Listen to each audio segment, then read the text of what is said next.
Oh, welcome everybody to the best betting show ever. I am Lawrence Presman. We got a ton of betting information coming your way. There's a full slate of baseball games we got to go through. A bunch of World Cup knockout soccer. We got to talk about some WNBA, some predictive markets. Stay with us. This is Joe Ranieri agrees the best betting show ever. Joe, Carm and Bryan Power. Joe, let's get into it. How was your weekend, my friend? Did not lose a play the whole weekend. No, it's good. Yeah, I think I went 3-1 myself there. So it was another steady Eddie weekend there in Major League Baseball. Lot of falling knives in Major League Baseball right now. A lot of teams can't buy themselves a win. So tread carefully this week, that's for sure. Toronto Blue Jays, one of those teams. Bryan Power, I know you've been rolling in baseball. How did your weekend go?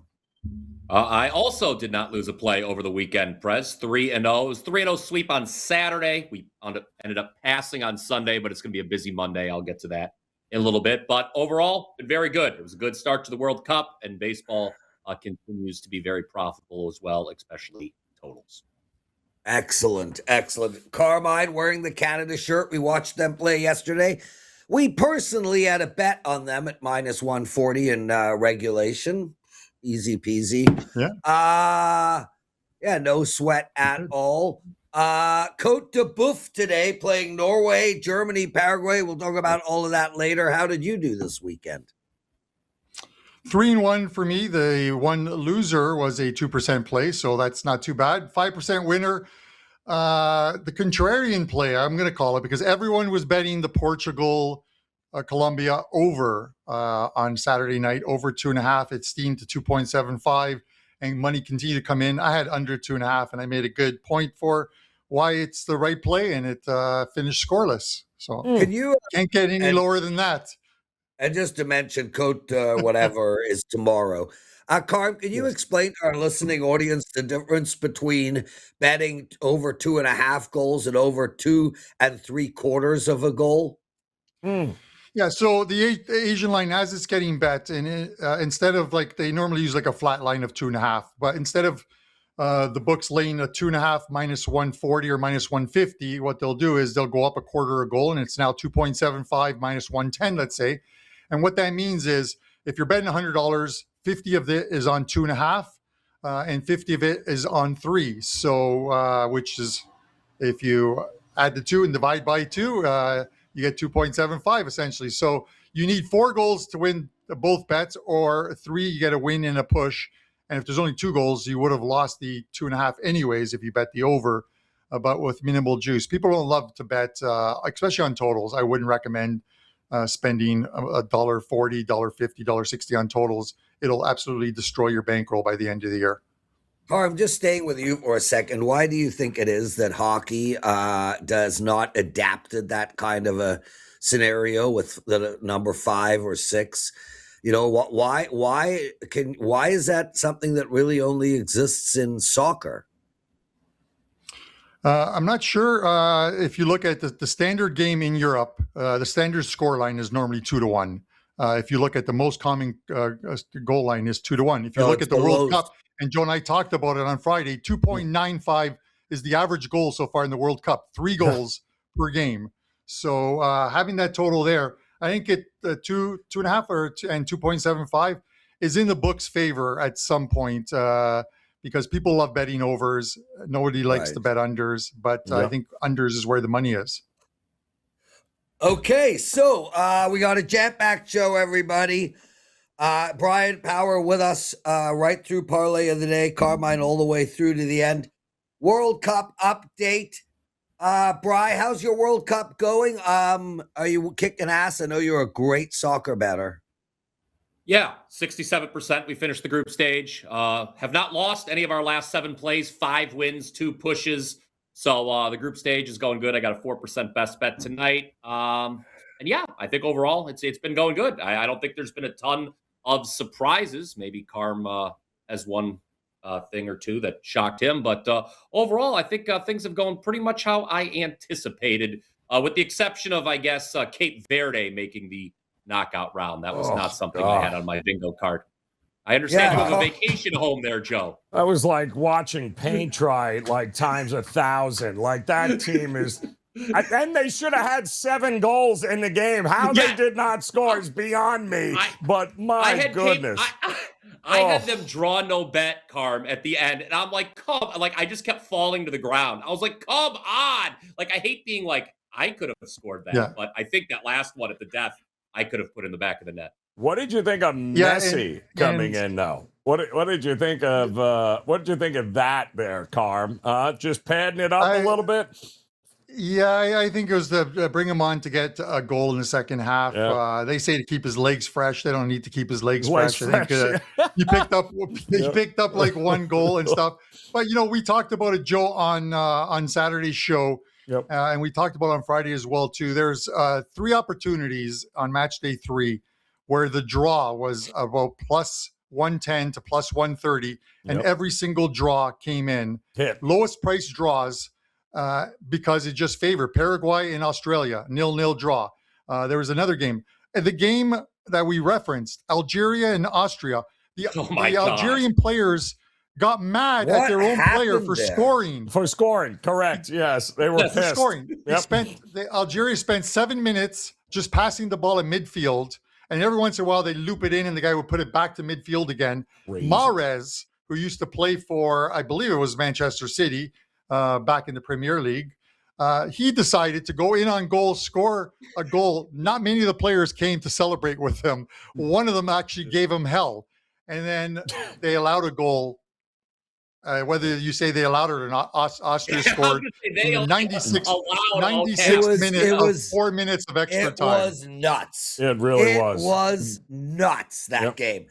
Okay, guys, let's get into let's just get right straight into our parlay of the day. Carm, I'm going to go to you, brother. Start us off.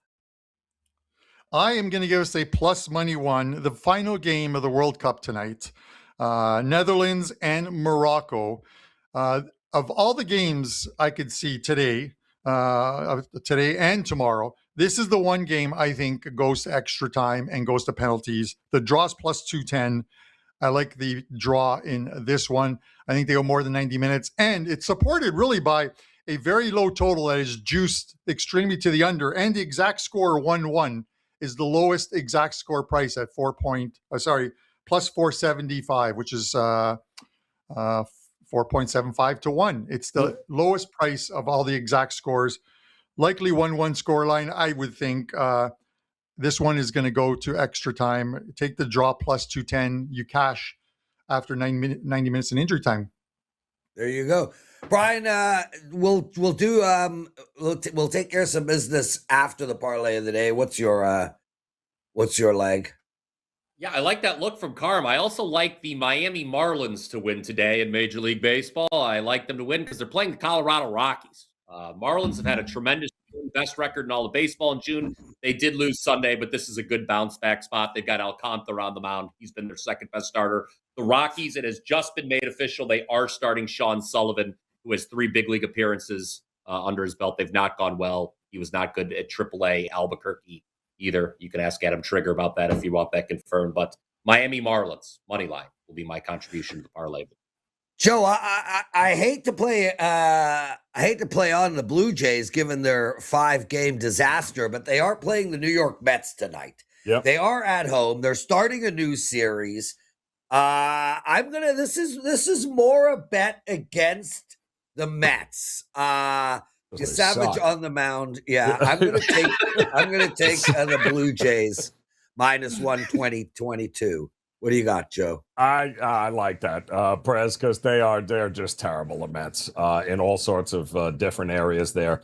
I am going to take 2 other terrible teams today, but the price doesn't quite make any sense to me, so I am going to back what I think is the much better team, even though a gas can is on the mound, and that is the Philadelphia Phillies at minus 110 over Pittsburgh and Ashcraft. Likely 9 million runs in this game, but I'll back Philadelphia. I trust them more than I trust Pittsburgh.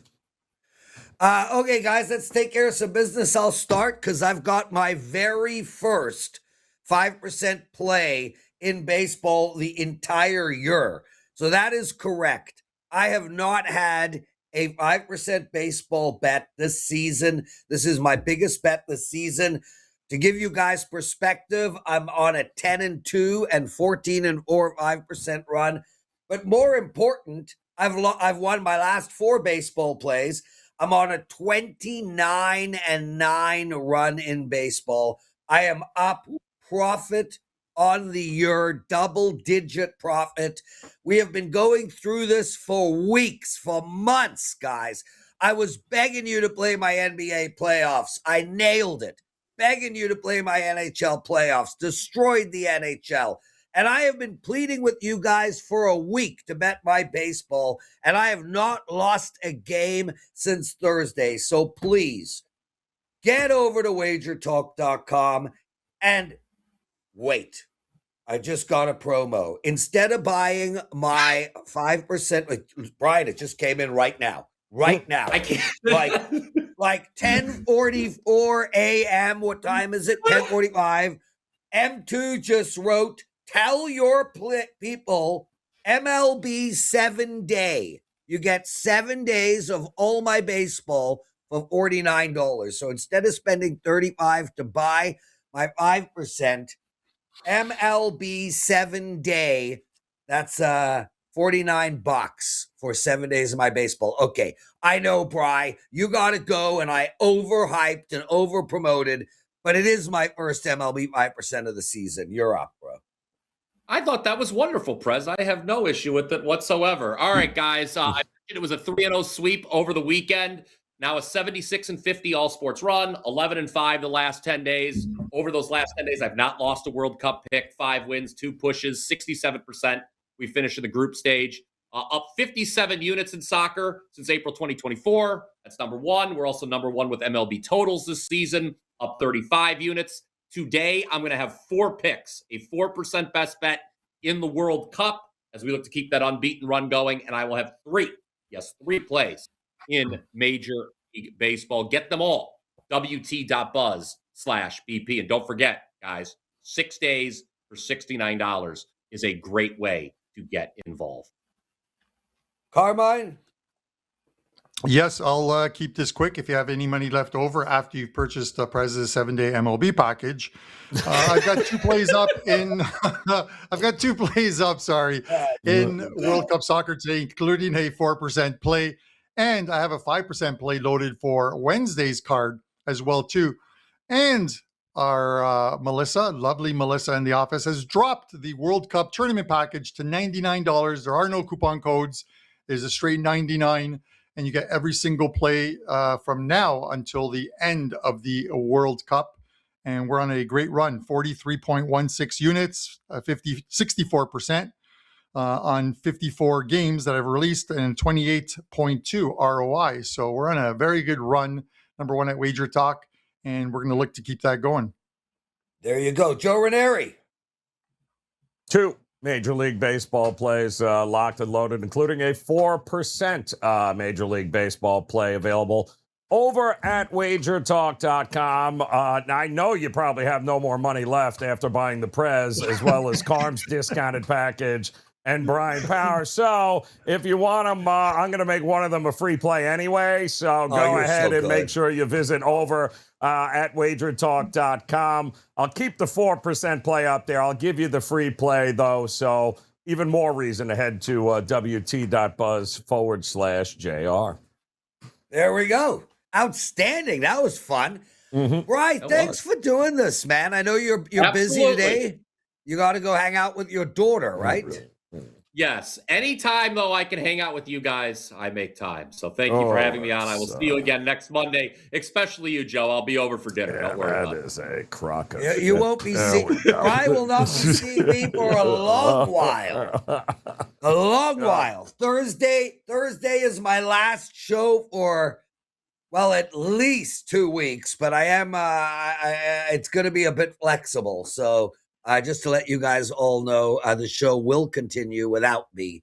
So I'm sure Joe, Carmine, Brian, and Art are pretty happy about that. Joe, I got to tell you, brother, I have not looked at Bitcoin since Thursday. I have no idea. We're going to do a live unpacking right on air. I am going to pull up the Bitcoin price right on air An unpacking. and see I love it. if I'm going to be upset. Oh, you're going to be upset. Yeah, it's that's yeah. You're not going to be happy.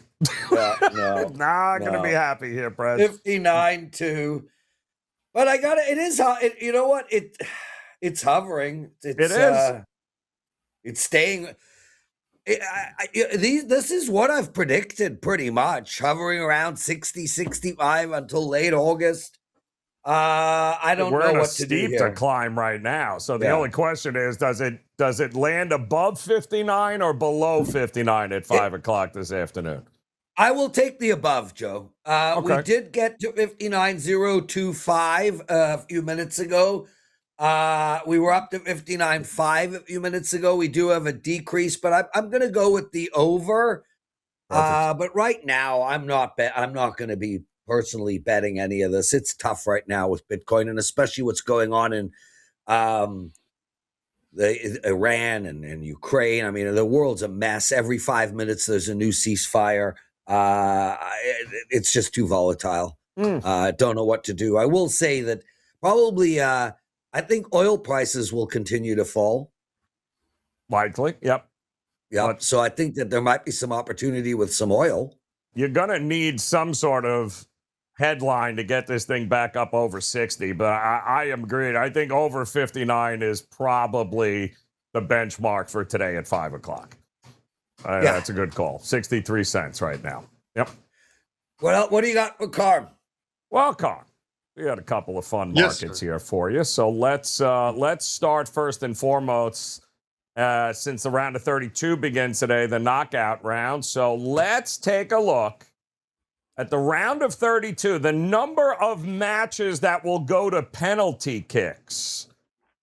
2 or more is currently the favorite at 77. 3 or more is hovering around 55. And then you got 4 or more at 24. So how often do these matches, you think, are we going to get penalty kicks to decide them here, Carm, of the 32?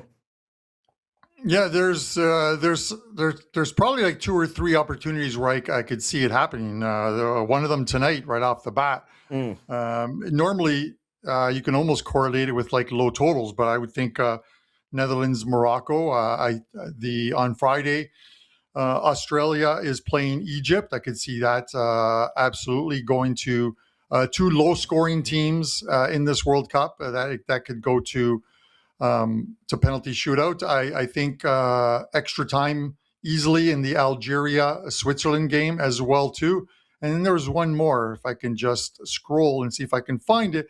It would not put it past me or wouldn't surprise me if the Mexico and Ecuador game goes to extra time and eventually penalty kicks. And if you watched the show on Friday and Last Call with Joe Ranieri and I on Saturday, I did say that my upset of the first of this round of 32 is Ecuador beating Mexico. So I got some flack from my Mexican friends, but it's a play. It's a play I feel can happen, Joe. So the 2 or more, I would probably take. I could see that happening. There you go. Look at that. What do you think there, Prez? Are we on the same page here with a lot of? I hope there's a ton of penalty kicks in the round of 32. I really do. I hope a bunch of them go this way. I just don't know how many truly even coin flip matches we have here in the knockout, right? But in a way, Joe, the lopsidedness of some of the matchups, like you take, for instance, the Australia game, they might lend themselves to penalty kicks more in the sense that, I mean, Egypt's literally just going to park a pyramid in front of their net, and nobody's getting past Giza. And we saw South Africa do that yesterday. I think the Babafa literally were impossible to break through until the last moment. I as a person who likes to laugh at soccer fans for enjoying the most boring sport ever. I hope for a lot of shootouts. I hope agree. for a lot of diving. I even a couple of idiotic red cards that destroy the entire game. Because I think it's funny. Yep. I think it is hilarious. And I did hear, Joe, that in the NFL owners meeting, they are looking at doing field goals as a way to end the Super Bowl next year in case there's overtime.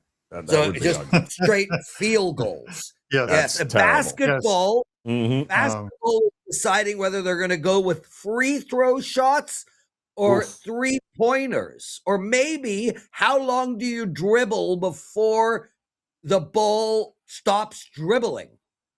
Sensing some sarcasm there, Carm. Did you feel that? You got that as well? Okay. I do feel it. Speaking of kickers, he's not a kicker, but if you guys notice over my shoulder here, there, I added it was a gift from my brother. Do you know that is a signed football cleat? I thought he got me Scott Norwood because he got me all Bill stuff. Nice. Gilbert, an autographed Gilbert Perreault puck on one side. We have the Buffalo Bills Super Bowl edition of their. That's great. Yeah, no, it's not Scott Norwood. That's Baggio's shoe. That's Baggio's shoe, right? We got the Bills. We got the Bills playing cards or the Beckett cards there, right? And then he got me Stephon Diggs autographed.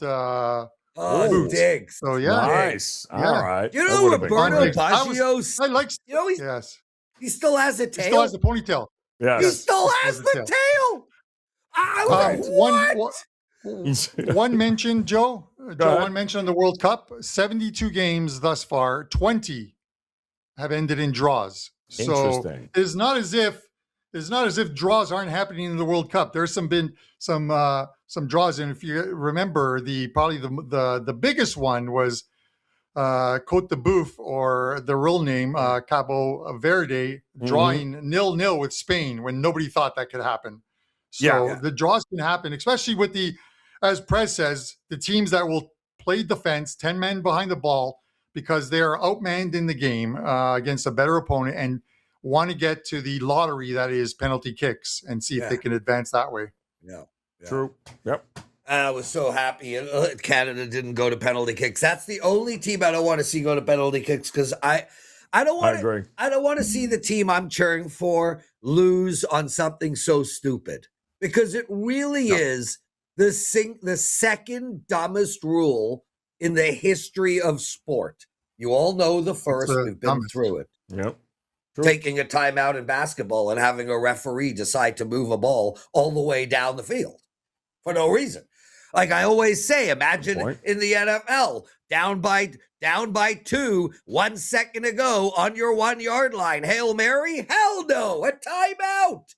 They just move the ball to field goal range, through, game over. We call it a day. Yep. Makes total sense. Dumbest single rule in the world. Advancing the ball because of a timeout. Anyway. Joe, I got to ask you this. Okay, so I see a lot of people on social media triggered by the fact that, and it's normally people who lose a bet, but I think it was the Iran game where the guy's toe, which was like 1 inch over the offside line, and the goal gets called back.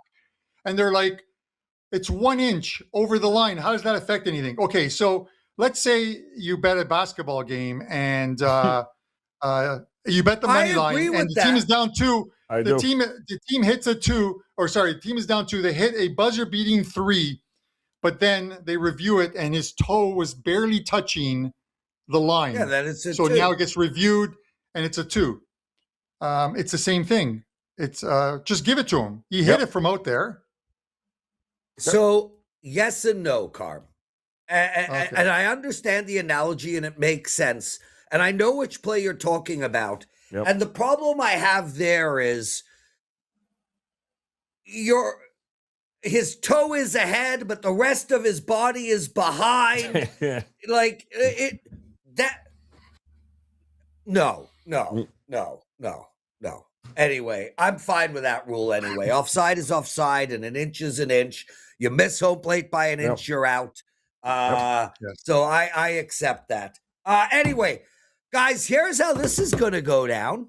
I'm going to tell everybody again to make sure to buy my 5% play in baseball, or better yet, my $49 offer. And now I'm going to hand the show to the two of you boys. Joe, you do the MLB rundown. Carm, you do the World Cup rundown. I got to get the hell out of here, guys. It's my brother's birthday today, and we're getting together as a family. Shout out to my bro. Happy 55th. Lots of love. Joe, we'll see you boys tomorrow with Art to Caesar. Everyone else, thanks for being here with us. Joe, take over, my bro. All right, Prez. See you later, man. Happy birthday and festivities as we head into Major League Baseball today. We'll start with that game we mentioned earlier with the Pirates and the Phillies at Citizens Bank. Listen, at this price, I trust the Phillies more than I trust the Pirates there. You've got the White Sox and the O's, Burke against Baz. White Sox, pretty good at home this year, not so good on the road. Orioles just got tremendous pitching over the weekend, and I think that continues into this one. Wouldn't shock me, by the way, if this thing lands under the 9.5. We've got the Mets and the Blue Jays. Prez told you, can't bet the Mets. Can't really bet the Blue Jays, but I like you Savage over Manea. Yankees, awful. I'll take Mize. Rangers and Guardians. Alexander against Parker Messick, the young lefty who has been fantastic. And the Guardians have been playing pretty well, except against the White Sox over the weekend where they lost 2 of 3. I will take the Guardians in this one. Red Sox rolling. Ranger Suarez on the mound, taking on Miles Mikolas. Not good there, but Washington does hit lefties really, really well. So I think I'm going to take the Nats there. Padres and the Cubs. Imanaga on the mound. Their total is 11.5, I believe. I'm going to take an under there. Reds and Brewers. I like the Brewers to get it done. I think the Twins and Astros. The tree falls in the forest and nobody's watching. What the hell difference does it make? I'll take the Astros. Marlins over the Rockies here in that one. Dodgers traveling to the Athletics. Eric Lauer on the mound against the rookie Jump for the Athletics. I'll take the over 10.5. And the Angels travel to Seattle to take on the Mariners. Kirby against Johnson. Don't sleep on this Angels team. They've been pretty good here lately. I do like the over.